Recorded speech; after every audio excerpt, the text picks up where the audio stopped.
Hello, this is Harvey Vagabond Jerry, and with this video I'm starting my second half of my winter adventure. And I started at Brownsville, where I finished my first half of my winter adventure at the Boca Chica Beach, which is just out of Brownsville.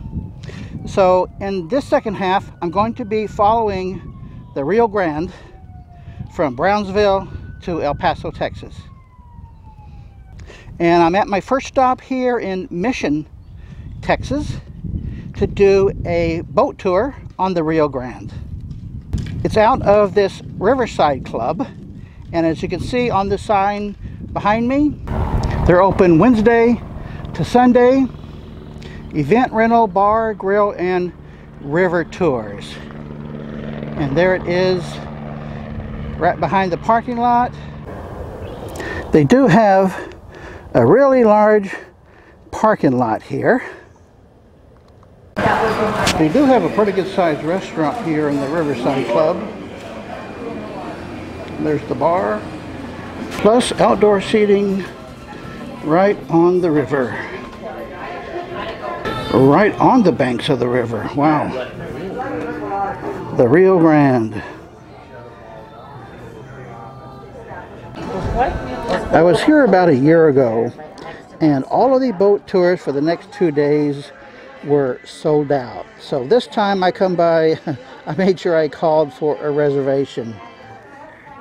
And on their website, it says that they only have one tour a day at 1 p.m. But if they have a lot of people wanting to go, they will do 2 or 3 or even 4 boat tours a day that are not on the schedule. But still, you might have to wait a day or two in order to fit in to their schedule, especially during the COVID times. They're only going, I think, half capacity on the boats. So as soon as you know when you're going to be here, call them and get a reservation. Now, it's not a prepaid reservation. In fact, they only take cash once you get here, and it's like $12 or $14 per person. So bring at least some cash with you. Well, we're taking off now on the boat tour.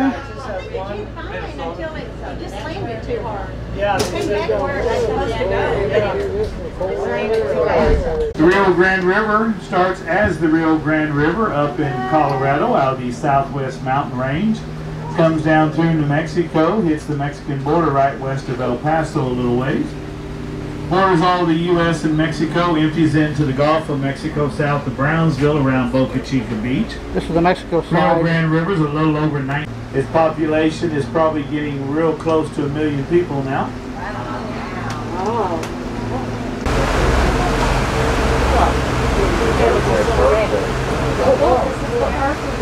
That's the Mexico side. Not much to see over there. Land on our left over there. This is something interesting on the Mexico half side. the time it's hiding in the tree trunk, so you don't see it early in the morning. Fountains in the back. They got some ducks and peacocks and things running around on the property. And this large bird cage there, you see several different birds in there. There's the Mexicans in there. Look up on top right corner, up on top of the little house, the big green parrot. That's a lion. Nice park they got there. The tour guide said this is a private park on the Mexico side. Very nice. And it's only about a year old. It used to be nothing but brush like this. Big white bird coming up on the right is an egret. Building last summer. This is one of their outposts. They got male and female soldiers there. They take their showers outdoor there behind those tarps. They used to take their baths in the river until they got those showers a couple of months ago. This is another private park in the river using 5-gallon buckets. They wash their dishes down here in the river. And is the large Maytag factory. Oh my God. That's why you don't see anybody over there. It's just a private park. No, no. Does that hurt your ears? Huh? Somebody broke that. Yeah. Hold on. He doesn't like that word. He holds his ears when he does the horn. That's a NASA. He's waving. Wow, these are all private parks along Back over there in the Mexico. background. There's a Mexican tour boat.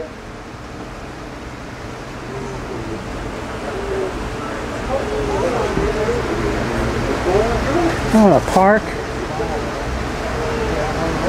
I wonder if that's a public park. At least it's got some people in it. The tour guide said this is a border wall, a concrete border wall, unlike the fence-like type border walls. We're coming upon a dam now. And here you can see the downside of the river there. We're at 90 feet sea level on the upside of the dam.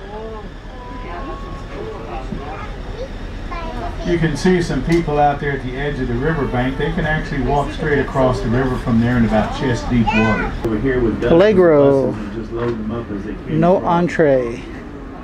And that translates to danger, keep away. That seems odd.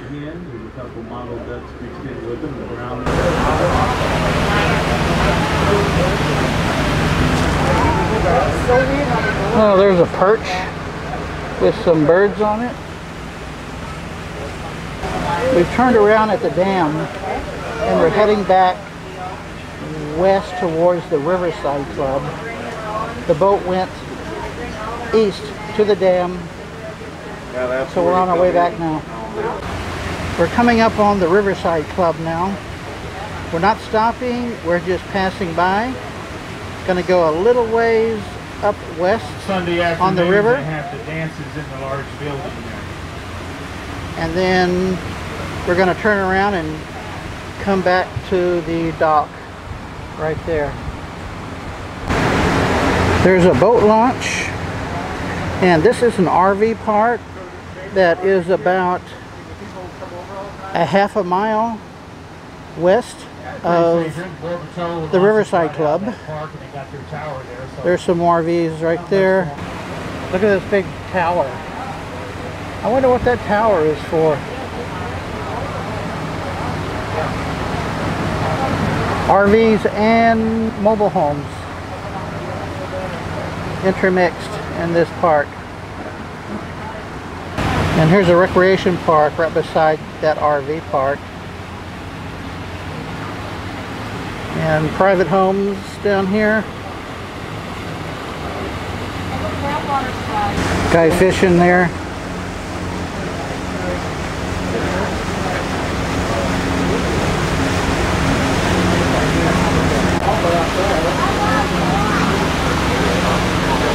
This is a really large RV mobile home park.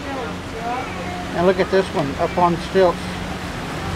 Another camera tower up here. Even if you need the wall, you sure don't need two walls. This is a private border wall, So I don't care. But anyway, which goes a long way. Come down. There's lawsuits pending against it. They put it up without getting the proper engineering turned into the government because it's built inside of the spillway with international treaties with Mexico. The International Boundary and Water Commission is suing the landowner and the builder until they can prove in federal court that this wall will not detour floodwaters to Mexico. If they cannot prove that, they have to take it down. If they can prove that it won't, it can stay. Maybe it can stay with alterations to it, with floodgates. Or maybe it can stay just like it is. I don't think that far ahead.